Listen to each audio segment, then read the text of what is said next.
Hi guys, welcome back to my channel, or welcome if you're new here. My name is Charlie and I sell handmade polymer clay earrings and accessories for my shop called Charrings. In today's video, it is a full beginner guide of how to start polymer clay. So if you have just picked up clay for the first time, you're wanting to start a business, you're wanting to just play around with it, you want to just try it out and have a bit of a craft night, then hopefully this video will be for you, because I'm just going to break down from start to finish exactly how to use polymer clay, because I feel like I do a lot of tips and tricks on different things, but I haven't really done a video on exactly how to use it if you've just picked up a slab for the first time. So if that's what you're looking for, hopefully this video helps, and please do subscribe if you enjoyed the video. It helps my business out so much. The first thing, of course, is getting clay. Now, there are lots of different polymer clay brands out there, so it is difficult to know where to start. I'm just going to tell you my recommendation. I've used pretty much all of the ones out there, and my favourite is Fimo. Now, personally for me, I make jewellery, but I also make trinket dishes, hair clips, accessories, and I just personally find Fimo is the best to work with. It's soft enough to mould and create into whatever sort of shape and stuff you want, but it's not too soft and it's not too hard. Now, I use Fimo Soft. It's about £3 a slab, I would say, and they have so many different colours and styles. You can get Fimo Soft, which is what I work with most. You can get Fimo Professional, you can get Fimo Effect, where you can get like a leather effect or a metallic or a glitter. So it's all built into the clay, so you don't need any extras. So if you wanted a gold glittery pair of earrings, you can just get a slab of gold glitter clay for £3 and you're sorted. So would highly recommend. They also have shop online. They also sell them in stores around as well, like the Range and places like that. So I would highly recommend, because it's easy to access, easy to use, and they are the sponsor of this video, so thank you very much for sponsoring. However, I'm not just saying that, I really do use them and only them. I will show you now. This is my clay drawer, and as you can see, it is all Fimo. Now let's talk about the essential tools that you'll need before we get started with working with the clay. I would recommend an acrylic roller, some pliers. I use two. I would recommend an X-Acto knife.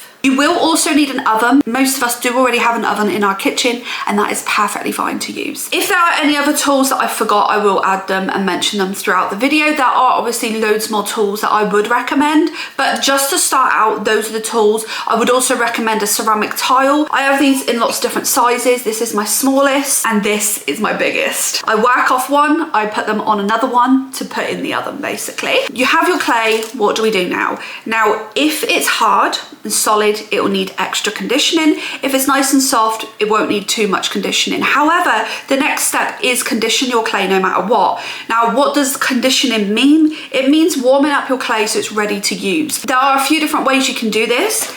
This is where the rolling pin comes in. You want to roll out your clay, flatten it out, end it in half, roll it again, and keep doing this until it feels soft enough to work with. Now, if you have a pasta machine, I personally have a pasta machine. I didn't have one for the first few months of running my business though, so I did originally start off like this. If you've got a pasta machine, you can run it through a few times and you're sorted, so it's much quicker. But also the benefit of a pasta machine is that it gives you an even layer. So when you're making earrings and things like that, you know that everything is the exact same thickness. Now, once you've rolled out your clay, you are now ready to create whatever you want to create. Now, I'm just going to use earrings as an example because I run an earring business. Here are some of the earrings that I've made, for example, so you can see what mine look like. And if you want to buy some, of course, they're on my website. These are actually the first make of my Valentine's collection. So that is going to be coming out very soon, or maybe it's out already, I'm not sure. Back to the video. You've got your slab of clay. Now what are we going to do? So we want to cut it out or mold it into whatever you want. The world is literally your oyster at this point. This is where your creativity can flow and you can do whatever you want. If you want to just make a desk pal, you can do that. If you want to make a hair clip, if you want to make a magnet, whatever you want, you can make whatever you like at this point. Your clay is conditioned, it's ready to go. Now, this is where some other tools may be handy. Some tools like this are very handy to have. But also so are cutters, so you can get a big variety of cutters.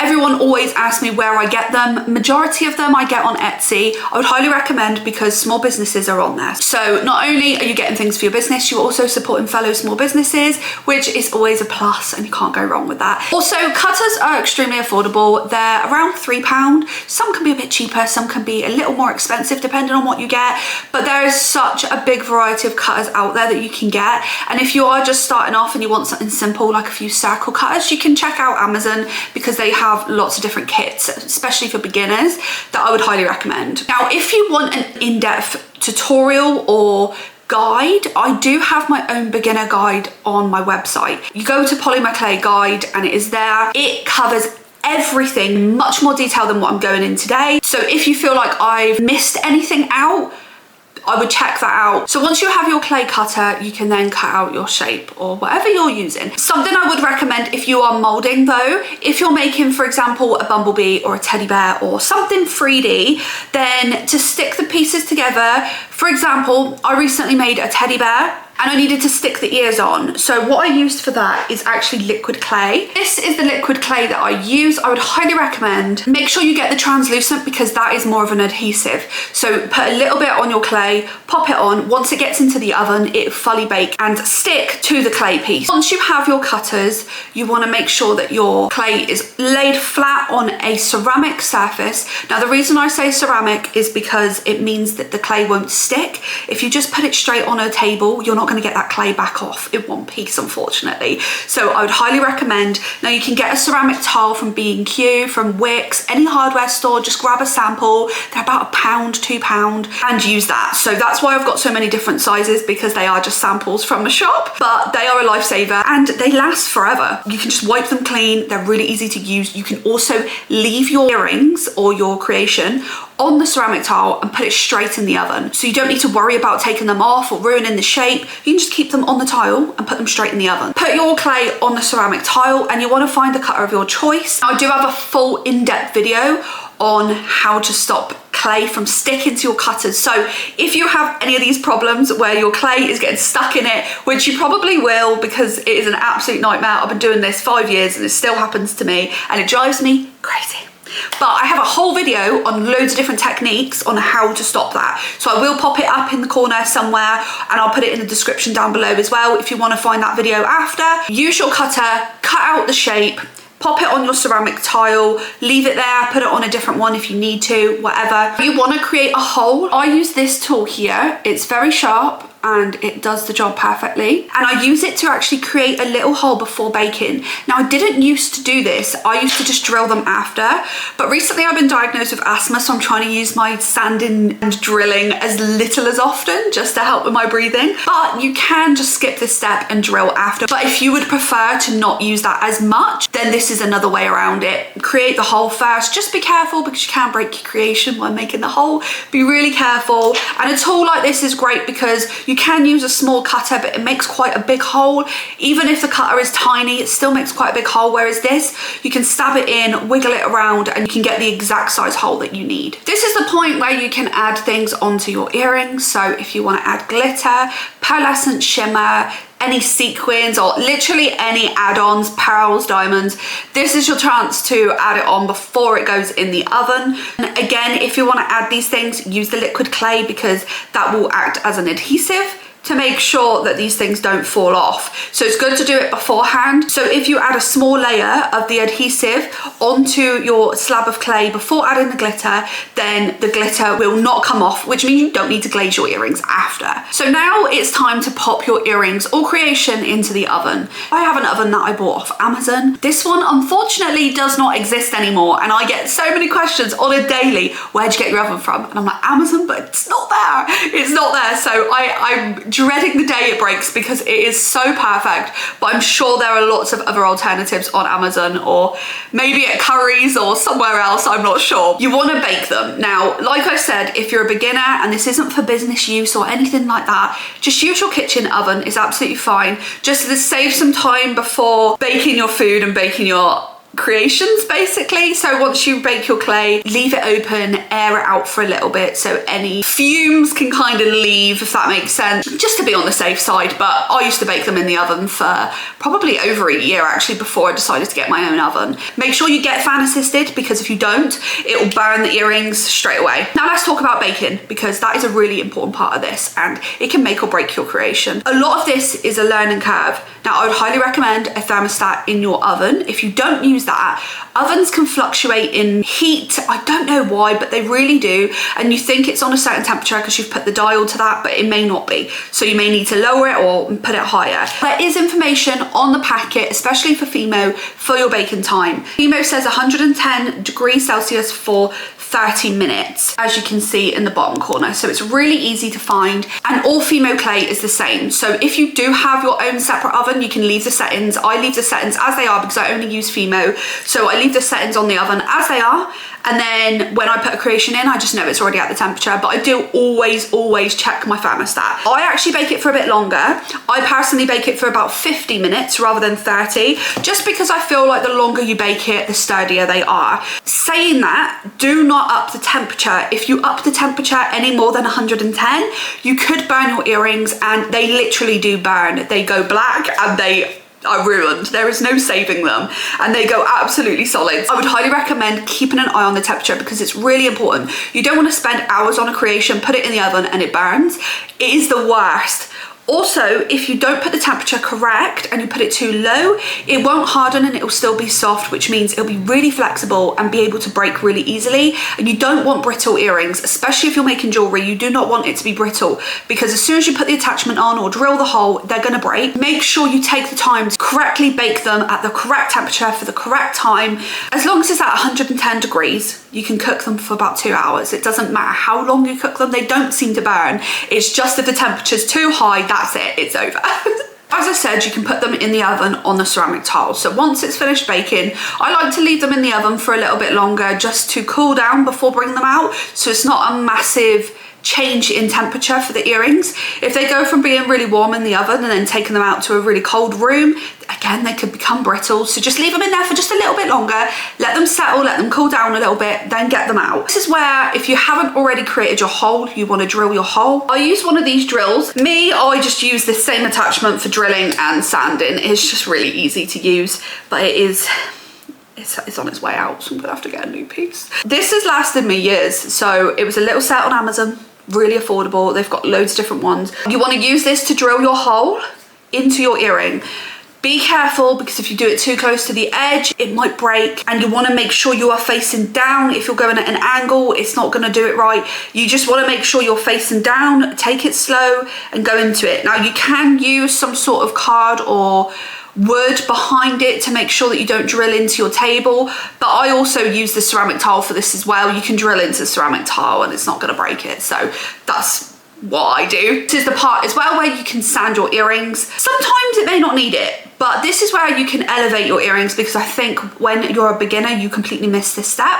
I did for a long time, and I was like, why are my earrings so like wonky and jagged on the edges, and they don't look clean? The way to do this is, again, use your sanding tool and sand the outside of your earrings.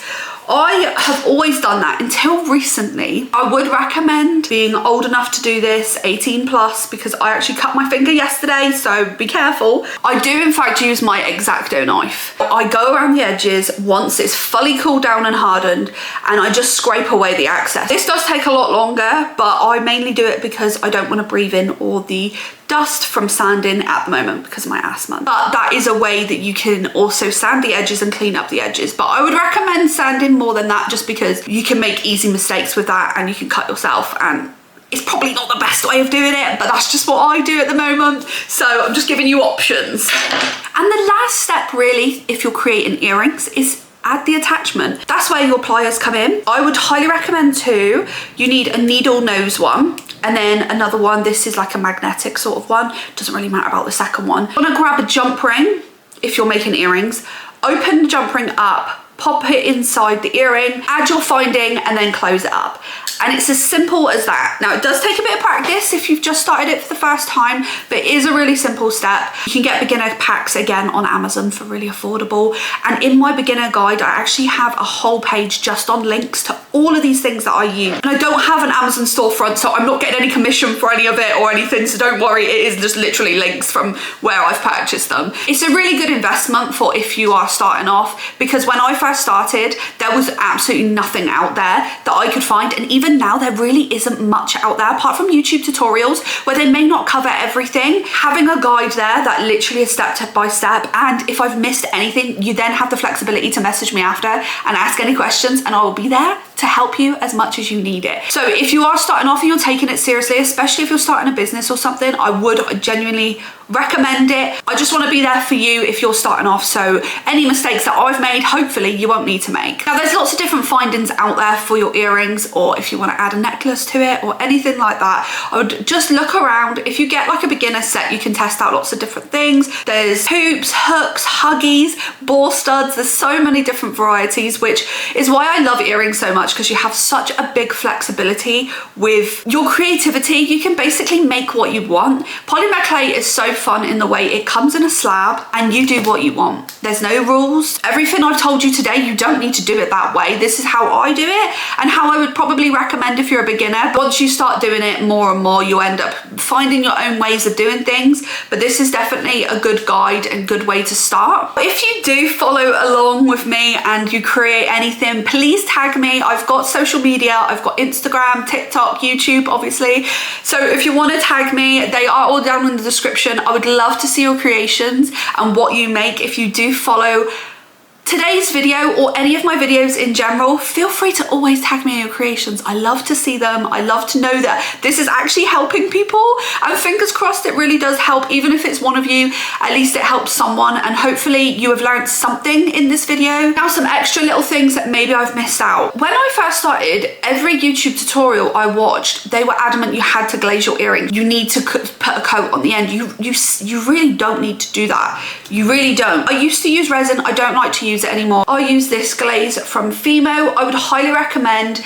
It's really handy because it's really small and just useful, and it's got almost like a nail varnish tip on it, which makes it so easy to applicate onto your earrings. And I actually use this for these earrings. So as you can see, I only used it on the red, so you can really see the difference between the green with nothing on, no glaze, and then you can see the red. And that is from using this Fimo glaze. But you absolutely do not need to glaze your earrings if you don't want to. It's mainly for an extra piece of shine. And also, people say it's to keep glitter in place, things like that. But as I said, if you use an adhesive beforehand, you don't need to do that. But if you'd like to, you are more than welcome to. It completely depends on how you like the finish of your earrings. The other thing I will quickly touch on is color mixing. Fimo, for example, I only use Fimo. So for me, if they don't have a color that I want, I will color mix my own color. So I can use a bit of this pink and a bit of the white, and I can just mix it together. You can use the pasta machine, or exactly how you condition clay. You can roll it out with the roller, fold it up, roll it out again, fold it up, and just keep repeating the process, and it will mix together and create your color that you want. So that's the good thing about Fimo as well, is the flexibility to be able to create whatever color you want. If you wanted a sparkly pink, you could add a bit of silver glitter clay with the pink clay and make a glittery one. However, they do genuinely have so many different colors. They even have neons, glow in the darks, pastels. So they do usually have the color that I need, and if they don't, like I say, I just mix it together. I'm really hoping I have not missed any steps here. If I have, leave them in the comments. I will try and help as much as I can, or you can, like I say, check out my guide. I know I've mentioned it a couple of times, but I just want you to know that there is another place where you can get even more advice from me if you find it useful. Thank you so much for watching. If I did help in any way, please do let me know, and please do subscribe. I'm really trying to build up my subscribers this year. 2026 is the year for this YouTube channel. I'm feeling it. I really want it to do well. So if you could subscribe, I would love that. And like I say, if you make anything from this video, or just in general, you want to show me what you've made, I always look at tags, especially on Instagram, TikTok. So feel free to tag me as much as you like, and I'll have a little look at what you've made. Thank you so much for watching, and I shall hopefully see you again soon in another video. Bye.